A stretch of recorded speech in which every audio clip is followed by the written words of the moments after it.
2024 ABSDA test পেপারের ভূগোলের 512 নম্বর পেজটি দেওয়া হলো। পরিবর্তনে প্রথম কোশ্চেন আছে, ভূমিরূপের পরিবর্তনে কোন বহির্জাত শক্তির ভূমিকা সর্বাধিক? এটা হবে নদী। 1.2, শুষ্ক মরুভূমি অঞ্চলে লবণাক্ত জলের হ্রদকে বলা হয় প্লায়া। বায়ুর আর্দ্রতা পরিমাপক যন্ত্র হলো হাইগ্রোমিটার। 1.4, কোন জলবায়ু অঞ্চলে ঋতু পরিবর্তন লক্ষ্য করা যায় না? নিরক্ষীয় জলবায়ু অঞ্চলে, কারণ কিনা সারা বছর সূর্যরশ্মি লম্বভাবে কিরণ দেয়। 1.5, সমুদ্রে ভাসমান বিশাল আয়তনের বরফের স্তূপকে বলা হয় হিমশৈল।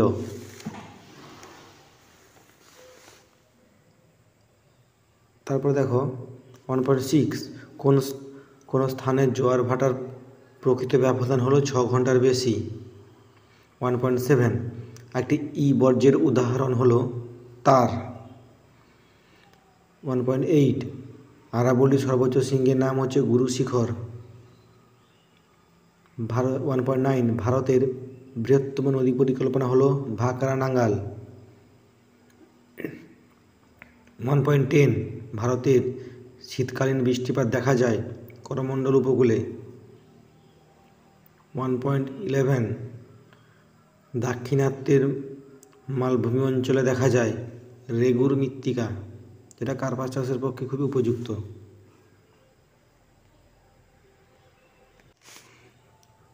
1.12, আর্দ্র লবণাক্ত সামুদ্রিক বাতাস প্রয়োজন ইক্ষু চাষে।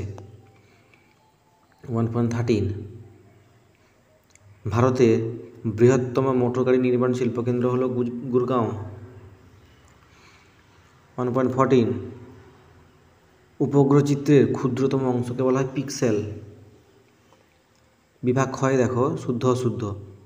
জলপ্রপাত ক্রমশ নদীর উৎসের দিকে সরে যায়, হ্যাঁ শুদ্ধ, এটা ঠিক।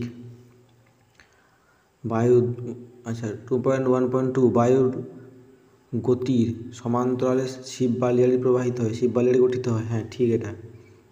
3 নম্বর, বায়ুমণ্ডলে মিথেন গ্যাসের মূল উৎস হলো আবদ্ধ জলাশয়, শুদ্ধ।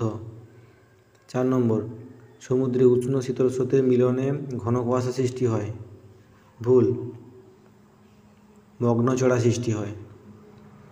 ফ্লাই অ্যাশ 5 নম্বর, ফ্লাই অ্যাশ একটি কৃষি বর্জ্য উদাহরণ, ভুল, শিল্প বর্জ্য হবে। 6 নম্বর, দক্ষিণ ভারতের নদীগুলি নৌ পরিবহনযোগ্য, ভুল,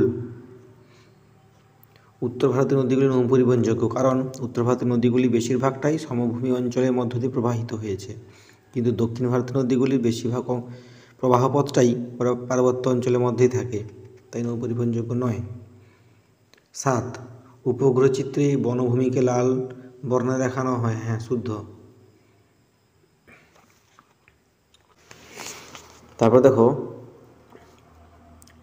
2.2 যেগুলো আছে শূন্যস্থান পূরণ।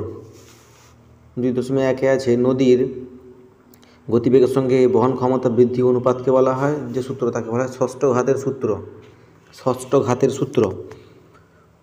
2.2, মহাদেশীয় হিমবাহ অঞ্চলে পরমমুক্ত পর্বতকে বলা হয় নুনাটাক্স, নুনাটাক্স, নুনাটাক্স। 2.2.3, বায়ুমণ্ডলের উচ্চতা বৃদ্ধির সঙ্গে উষ্ণতা বৃদ্ধি পাওয়াকে বলা হয় স্ট্যান্ডার্ড ল্যাপস রেট, বা একে বলা হয় গড় ল্যাপস রেট। উচ্চতা বৃদ্ধি, বায়ুমণ্ডলের উচ্চতা বৃদ্ধির সঙ্গে উষ্ণতা হ্রাস পেলে তখন তাকে বলা হচ্ছে নর্মাল ল্যাপস রেট, এটা বৃদ্ধি পেলে তাকে বলা হচ্ছে স্ট্যান্ডার্ড ল্যাপস রেট। তারপরে দেখো পূর্ণিমা তিথির সিজিকে অবস্থাকে বলা হয় প্রতিযোগ, প্রতিযোগ। 2.2.5 হচ্ছে নর্মদা নদী উপত্যকা, এটা গ্রস্ত উপত্যকা। 2.2.6, রেটুন শব্দটির সাথে আখ ফসল জড়িত, রেটুন আখ সঙ্গে সম্পর্কিত। ভারতের টপোগ্রাফিক্যাল মানচিত্র প্রকাশ করে survey of India, SOI, survey of India সংস্থা। 2.3, এটা কি আছে না, একটি বা দুটি বাক্যে শব্দে উত্তর দাও। 3.1 2.3.1 হচ্ছে মালাবার উপকূলে বালিয়াড়িগুলি স্থানীয় ভাষায় বলা হয় টেরিস। টেরিস টয়কার রহস্য দন্তেশ। 2.3.2 কোন বায়ুকে সমুদ্র বায়ু ও স্থলবায়ুর বৃহৎ সংস্করণ বলা হয়? এটা মৌসুমি বায়ুকে বলা হয়। 2.3.3 হচ্ছে ঋতু পরিবর্তনের সঙ্গে সঙ্গে কোন মহাসাগরের সমুদ্র স্রোতের দিক পরিবর্তন ঘটে? ভারত মহাসাগরের সমুদ্র স্রোতের দিক পরিবর্তন ঘটে। শিল্পের বর্জ্য 2.3.4 শিল্পের বর্জ্য জল পরিশোধন পদ্ধতিকে কী নামে পরিচিত? নিষ্কাশন ব্যবস্থা নামে পরিচিত। নিষ্কাশন ব্যবস্থা, স্ক্রাবার হচ্ছে বায়ুতে যে দূষিত পদার্থগুলো থাকে তার পরিশোধন। এটা হচ্ছে জলের যে শিল্পের বর্জ্য জলকে পরিশোধন পদ্ধতিকে বলা হচ্ছে নিষ্কাশন ব্যবস্থা। নদীর মোহনায় কী ধরনের মৃত্তিকা প্রাধান্য লক্ষ্য করা যায়? নদীর মোহনায় পলিগঠিত লবণাক্ত মৃত্তিকা লক্ষ্য করা যায়। 2.3.6 ভারতে কোন রাজ্য কফি উৎপাদনে প্রথম স্থান? কর্ণাটক।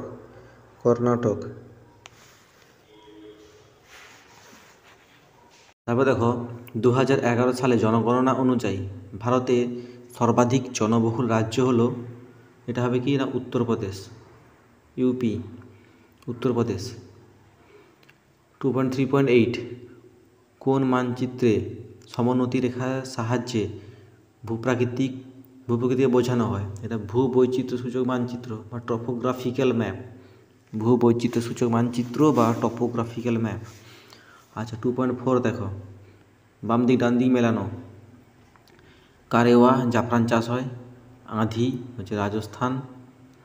আর ভারতের ধান গবেষণা কেন্দ্র কটক। পেট্রোলিয়ামের উপজাত দ্রব্য হচ্ছে ন্যাপথা। এটা হলো 512 নম্বর পেজ।